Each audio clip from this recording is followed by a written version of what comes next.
할렐루야. 예수님 안에 좋은 일이 있습니다. 오늘 봉독한 말씀을 근거로 하여서 주님과 동행하는 한 해라는 제목으로 함께 은혜를 나누겠습니다. 사람은 아무리 어려워도 동반자가 있으면 견딜 힘이 있습니다. 하물며 하나님께 함께 기도할 수 있는 사람이 있다면 그 어떠한 것도 능히 이길 수가 있습니다. 이 원리를 아는 철새들은 수천 킬로미터 떨어진 곳이라 할지라도 함께 무리를 지어 날아갑니다. 또한 삼겹줄은 쉽게 끊어지지 아니한다고 성경의 지혜가 우리에게 말씀하고 있습니다. 오늘 본문 말씀에 예수님께서도 함께 제자들과 있기를 원하시는 그러한 내용을 오늘 말씀을 통해서 우리가 알 수 있습니다. 십자가는 예수님 혼자 짊어져야 하는 그러한 일입니다. 그럼에도 불구하고 예수님께서 이 겟세마네 동산에서 제자들과 함께 있기를 원하십니다. 제자들과 함께 있으므로 또한 그들이 그 예수님에게 힘이 되기를 원한다라는 그러한 마음으로 오늘 말씀에 기록하고 있는 것입니다. 오늘 우리가 2021년도 새해를 맞이하였습니다. 어느덧 둘째 주일을 맞이하였는데 이 새해는 우리에게 미지입니다. 누구도 정확하게 예측할 수 있는 사람은 아무도 없지요. 그럼에도 불구하고 우리가 함께 할 수 있다면 또 우리가 주님과 함께하고 또 우리가 교회가 함께하고 기도하는 믿음의 동반자가 함께한다면 그 어떠한 일을 할지라도 능히 이기고 승리하는 귀하고 복된 한 해가 될 줄로 믿습니다. 오늘 저와 여러분의 삶에 그 은혜를 경험하는 귀한 시간 되기를 간절히 바라겠습니다. 그렇다면 예수님과 함께 어떠한 새해를 맞이해야 할까요? 첫 번째로 주님 가시는 곳에 가야 하는 것입니다. 우리가 참된 평안과 안식을 얻기 위해서는 주님이 가시는 곳에 가야 하는 것입니다. 그러나 주님이 가시는 곳에 누구나 갈 수 있는 것은 아닙니다. 오늘 본문 말씀 37절부터 38절에 이렇게 말씀합니다. 베드로와 세베대의 두 아들을 데리고 가실새 고민하고 슬퍼하사 이에 말씀하시되 내 마음이 매우 고민하여 죽게 되었으니 너희는 여기 머물러 나와 함께 깨어 있으라 하시고 고민하여 죽게 되어진 그 자리에 베드로와 야고보와 요한은 함께 가기를 주님이 원했다고 기록하고 있습니다. 겟세마네 동산은 누구도 원한 곳이 아니에요. 예수님조차도 기도가 얼마나 힘들었던지 땀방울이 핏방울이 되었다고 기록하고 있습니다. 그럼에도 불구하고 예수님은 이 베드로와 야고보와 요한만큼은 끝까지 함께 하기를 원했다라고 말씀에 기록하고 있습니다. 베드로와 야고보와 요한은 끝까지 예수님과 함께하는 그 자리에 있었다라고 오늘 말씀은 기록하고 있는 것이지요. 그렇다고 하면 이 베드로와 야고보와 요한은 어떠한 사람이었기에 또한 어떠한 그러한 은혜가 있었기에 예수님과 끝까지 함께 있었을까? 마가복음 3장 16절부터 17절에 그 실마리가 있습니다. 이 12를 세우셨으니 시몬에게는 베드로란 이름을 더하셨고 또 세베대의 아들 야고보와 야고보의 형제 요한이니 이 둘에게는 보아너게 곧 우레의 아들이란 이름을 더하셨으며 예수님은 제자들을 부르셔서 이 마가복음 3장 16절 이하에 12제자를 세우는 그러한 내용을 기록하고 있습니다. 그런데 유일하게 이 베드로와 야고보와 요한에게는 별명, 새로운 이름을 붙여주세요. 여러분, 별명이 붙는다는 것, 어떤 새로운 이름이 붙는다는 것은 받는 사람이 기쁨으로 받지 아니하면 쓸 수가 없어요. 만약에 어떠한 사람이 좀 외모가 좀 잘 되지 않는 사람한테 미남이다, 이쁘다 계속 얘기하게 되면 그걸 별명으로 붙이게 되면 오히려 그 약점을 생각나게 하는 것 아니겠습니까? 따라서 이 별명을 붙이고 그것을 부른다라는 것은 받는 사람이 기쁨으로 받지 아니하면 순수히 받지 아니하면 쓸 수 없는 거예요. 근데 이 베드로와 야고보와 요한은 예수님께서 너는 시몬이 아니라 베드로다. 또한 너희는 야고보 요한 이외에 우레의 아들 보아너게라고 그 별명을 붙였다라는 거지요. 근데 이것을 이 베드로와 야고보와 요한은 기쁨으로 순수한 마음으로 받습니다. 그 당시에 많은 사람들이 예수님을 의심했습니다. 심지어 제자들도 의심하는 사람들이 있었어요. 그럼에도 이 베드로와 야고보와 요한은 순수하게 받은 거예요.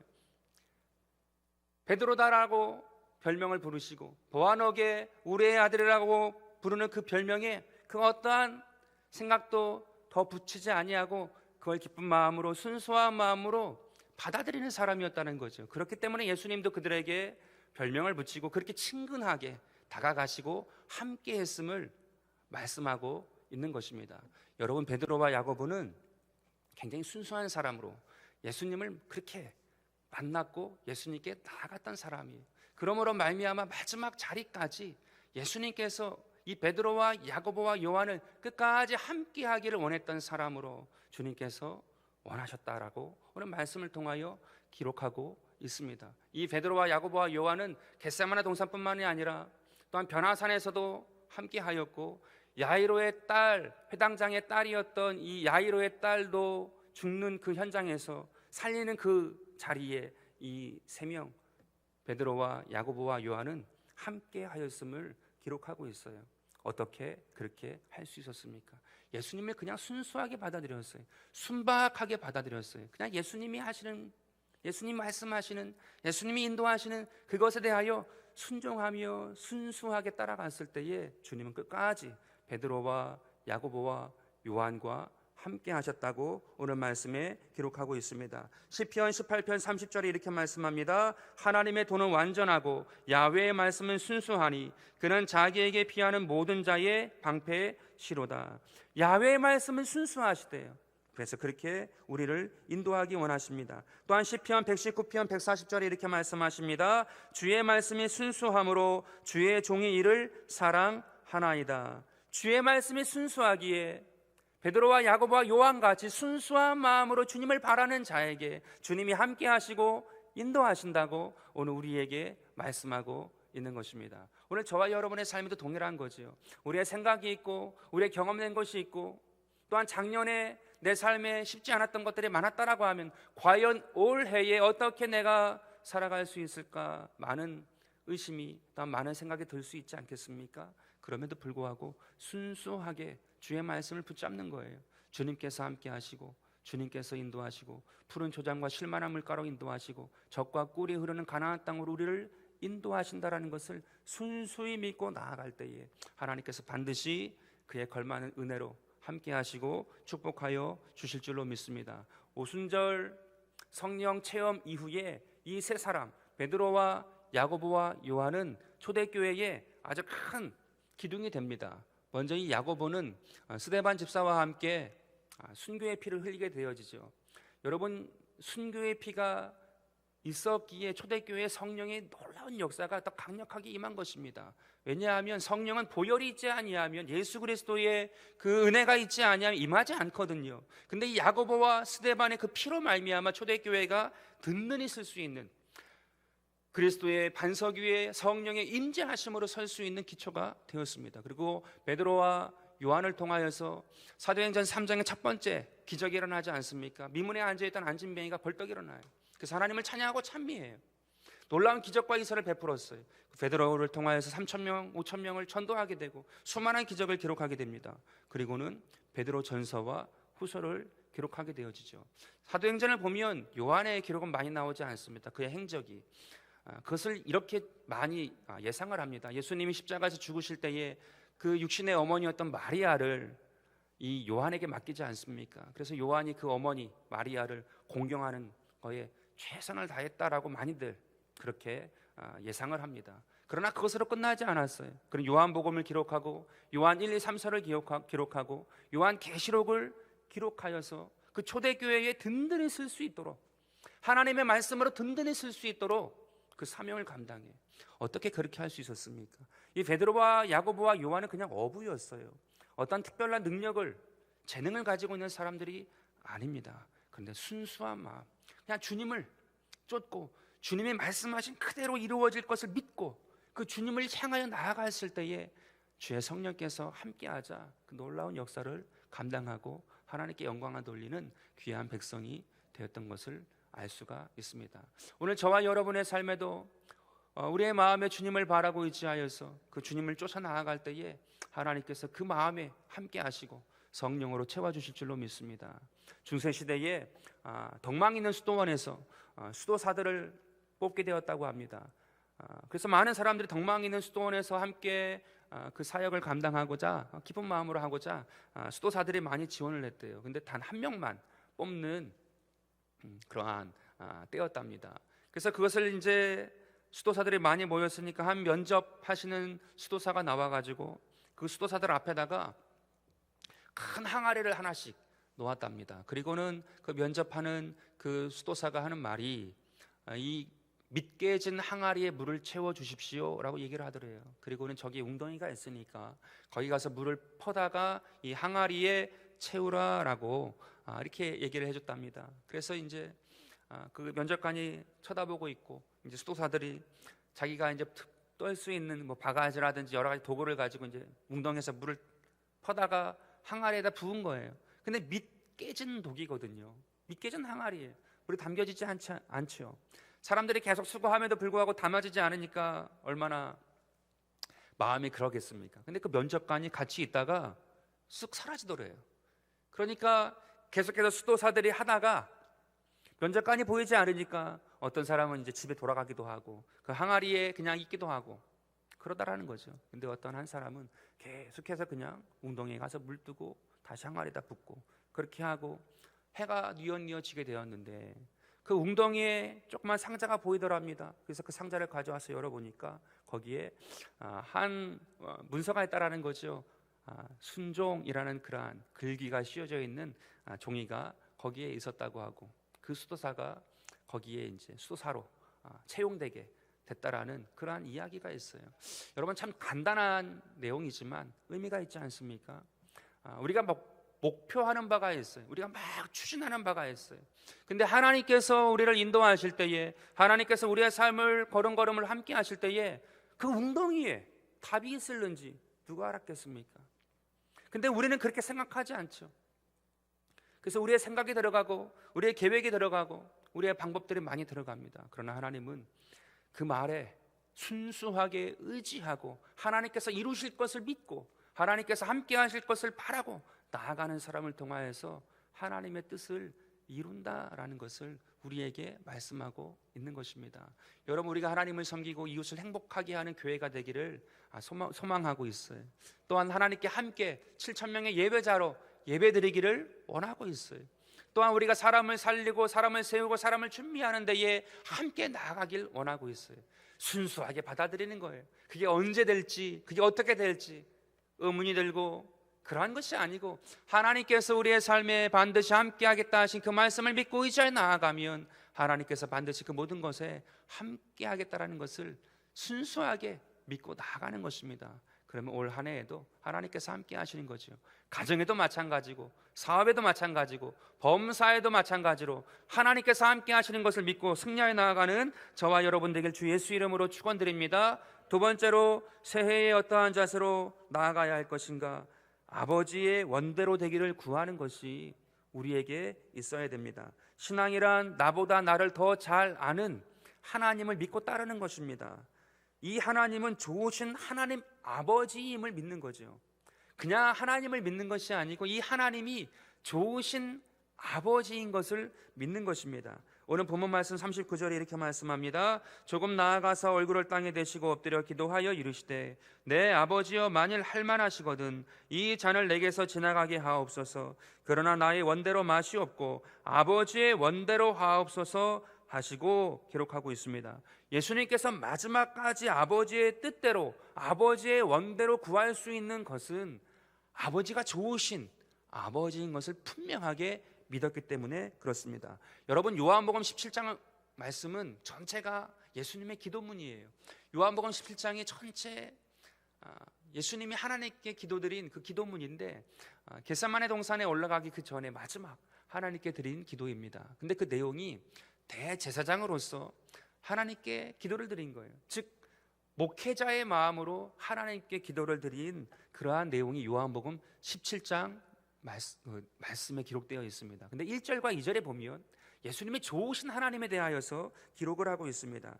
예수께서 이 말씀을 하시고 눈을 들어 하늘을 우러러 이르시되 아버지여 때가 이르렀사오니 아들을 영화롭게 하사 아들로 아버지를 영화롭게 하게 하옵소서. 아버지께서 아들에게 주신 모든 사람에게 영생을 주게 하시려고 만매를 다스리는 권세를 아들에게 주셨음 이로소이다.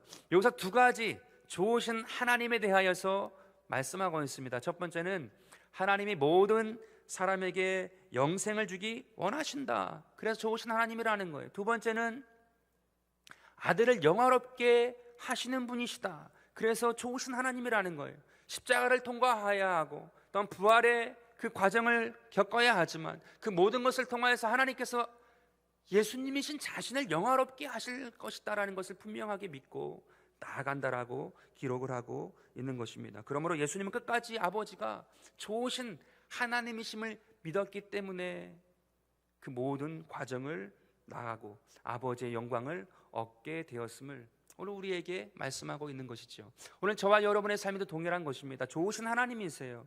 좋으신 아버지임을 믿고 나아가는 것입니다. 그러므로 내 삶의 환경과 상황은 계속 바뀌고 녹록지 않고 많은 것들이 어렵지만 주님께서 내 삶의 가장 좋은 것으로 인도하실 것을 믿고 기도하고 나아갈 때에 하나님의 영광, 주님께서 함께 하시는 그 영화로움을 경험하는 저와 여러분이 될 줄로 믿습니다. 여러분, 예수님은 겟세마네 동산에서 기도를 하실 때에 적어도 3시간을 기도하셨어요. 예수님이 기도하시다가 일어나셔서 제자들한테 가셔가지고 너희가 나와 1시간도 깨어 함께 기도할 수 없느냐 이렇게 얘기하시거든요. 그걸 총 3번 하십니다. 그러니까 예수님이 최소한 3시간 이상 기도하신 거예요. 그런데 여기서 우리가 거룩한 상상을 하나 할 수 있지 않습니까? 만약에 예수님이 1시간 또는 2시간만 기도하고 내려가셨다고 하면 예수님은 기도 안 한 게 아니에요. 기도하신 거예요. 그럼에도 불구하고 가룟 유다와 군병들을 만나지 않습니다. 1시간이나 2시간 기도하고 내려가도 되시는 거예요. 그러면 군병들 만나지 않아요. 가룟 유다 만나지 않아요. 근데 3시간 그 이상을 기도하고 이제 되었다라고 말씀하시고 내려갔을 때에 가룟 유다와 군병들을 만나게 됩니다. 여러분, 여기서 우리가 알 수 있는 것이 있죠. 예수님은 정말로 아버지의 원대로 되기를 원한 거예요. 충분하게 기도한 거예요. 그래서 정말로 하나님의 뜻대로 되기를 원한다라는 마음이 분명히 확신이 들어왔을 때에 움직이셨거든요. 그랬을 때에 하나님께서 그 모든 것에 함께 하시고 최후에 영화롭게 하셨음을 우리에게 말씀하고 있는 것입니다. 여러분, 우리의 삶에 그럴 때 얼마나 많은지 몰라요. 내가 기도했는데요 하나님, 내가 분명히 기도했지 않습니까 하나님, 그런데 왜 이렇게 이루어지지 않습니까? 라고 우리가 하나님께 말할 때가 얼마나 많은지 몰라요. 그런데 오늘 예수님의 기도는 정말로 아버지가 원하는 대로 정말 이루어지기를 원하는 그 마음으로 끝까지 기도하셨어요. 그리고 그것이 분명했을 때에 나아가셨습니다. 오늘 저와 여러분의 삶에도 올 한 해 살아갈 때 정말 아버지의 원대로 되기를 원합니다. 정말 그 마음이 있습니까? 정말 그 마음이 있으면 정말 주님께 기도하게 돼요. 정말 주님께서 충분히 원하는 그대로 이루어지기를 원한다라고 그 마음의 확신이 될 때까지 기도할 수 있게 되어져요. 오늘 저와 여러분의 삶에 그러한 기도가 이루어져서 하나님께 영광 돌리는 귀한 백성 되기를 간절히 바라겠습니다. 사역하다가 우리 자매님들하고 이렇게 상담을 하게 되어지면 자매님들이 많이 그 얘기를 하세요. 종종 어떠한 얘기를 하냐 하면, 목사님, 저는 하나님께 기도가 되지 않습니다. 하나님 아버지라고 얘기하는데 하나님께 기도가 되지 않아요. 그래서 왜냐 이렇게 묻게 되어지면, 제가 어렸을 때에 아버지께 많은 학대를 받았습니다. 미움을 받았습니다. 또한 폭력을 당했습니다. 그래서 하나님께 기도한다라는 것이 마음이 열리지 않는다는 거예요. 그것이 믿기지 않는다는 거예요. 정말 동감이 돼요. 공감이 됩니다.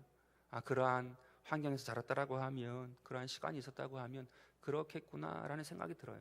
그런데 잠시 생각해 보면 이 말에 어폐가 있는 것을 깨닫게 됩니다. 왜냐하면 이전 시대에 우리 아버님들이 그렇게 매너 있는 분이 많지 않아요. 가정마다 폭력이 많이 있었고 좋지 아니한 욕설들이 많았고 다툼이 얼마나 많았습니까? 많이 그랬거든요. 물론 안 그런 가정도 있지요. 근데 많이 그랬단 말이에요. 근데 그 가운데에 육신의 아버지가 아니라 진짜 좋은 영의 아버지, 하나님 아버지를 만나서 그 마음이 회복된 분들이 있고 정말 주님께 기도하고 믿음으로 나아가는 분들이 있어요. 그렇다고 하면 하나님께 기도하지 못한다라고 하는 그 자매의 마음은 무엇이냐? 여러분, 이것은요, 하나님과 나와의 관계의 문제가 해결되지 아니한 그것을 아버지에게 안 갚음하는 거예요. 내게 하나님의 은혜가, 하나님의 그것이 채워지지 아니한다라는 그 원망을 눈에도 보이지 않고 이제는 없는 그 아버지에게 안갚음하는 거죠. 복수하는 거예요. 마음에 복수하는 마음이, 안갚음하는 마음이 해결되지 않냐면 결단코 하나님과 나와의 관계의 문제는 해결될 수 없는 거죠. 하나님 앞에 아버지의 원대로 되길 원합니다. 정말로 내 삶의 아버지의 원대로 되길 원한다라는 그 순수한 마음, 그 열린 마음을 가지고 주님께 탁 깨워놓고 나아갈 때에 그 마음에 주님이 주의 보혈을 허락하셔서 씻어주시고 덮어주시고 새롭게 하시고 정말 주님과의 온전한 은혜로 나아가게 되는 거죠. 여러분, 정말 내 삶에, 우리의 삶에 아버지의 원대로 되기를 원하십니까? 오늘 주님께 끝까지 예수님처럼 주님께 기도하고 정말 주님께 나아가는 하나님의 귀한 백성 되기를 간절히 바라겠습니다. 세 번째로 예수님과 함께 어떠한 새해를 맞이해야 할까? 시험을 이기는 기도를 드려야 하는 것입니다. 오늘 41절에 이렇게 말씀합니다. 시험에 들지 않게 깨어 기도하라. 마음에는 원이로되 육신이 약하도다 하시고. 여러분, 시험을 이기는 기도는 영적인 분별이 있을 때 가능한 거예요. 겟세마네 동산에서 베드로, 야고보, 요한은 이게 기도하는 때인지 잠자야 하는 때인지 분별이 안 돼요. 그러나 오순절 성령이 임한 다음에 이들은 시험을 이기는 기도로 나아가죠. 성령께서 함께 하시니까 분별이 되는 거예요. 영적인 것이 무엇인지, 세상적인 것이 무엇인지, 하나님의 것이 무엇인지, 육적인 것이 무엇인지 분별이 되기 시작하는 것입니다. 그러니까 영과 마음을 다스리고 또한 자기의 죄가 드러날 때 회개할 수 있는 사람으로, 분별이 되는 사람으로 나아가는 거예요. 그러자 그 시험을 이기는 사람으로 하나님께서 받으시는 거죠. 여러분, 사도행전을 보게 되면 계속해서 마귀의 일들이 소멸되어지고 사라집니다. 그 이유는 성령께서 함께 하시니까 모든 사람들의 마음에 영적인 것과 세상적인 것, 하나님의 것과 육적인 것이 분별이 되는 거예요. 그래서 정말로 이 땅에 하나님의 온전한 것이 무엇인지 그것을 향하여서 나아가니까 마귀의 일들이 그냥 자연히 소멸되는 거거든요. 자연히 사라지는 거예요. 올 한 해 여러분 어떻게 살고자 합니까? 우리의 삶에, 내 삶에 성령으로 충만하고 성령께서 함께 하시는 것을 믿고 그분과 함께 동행하여 나아가면 반드시 주님께서 우리의 삶의 시험을 이기고 그 모든 삶의 평안과 위로를 더하여 주실 줄로 믿습니다. 그것이 하나님의 사람이에요. 그것이 이 한 해를 주님과 동행하며 사는 사람의 모습이에요. 오늘 저와 여러분의 삶에 정말로 주님이 가시는 곳에 가고 정말 아버지 하나님이 원하시는 것을 정말로 똑같이 원하고 또한 시험을 이기는 그 성령의 충만함을 경험하여서 매 삶의 순간순간마다 주님과 동행하면 반드시 올 한 해도 하나님께서 인도하시고 하나님의 은혜의 복으로 넘치게 하실 줄로 믿습니다. 오늘 저와 여러분의 삶에 그 주님을 의지하고 믿음으로 승리하게 되길 간절히 바라겠습니다.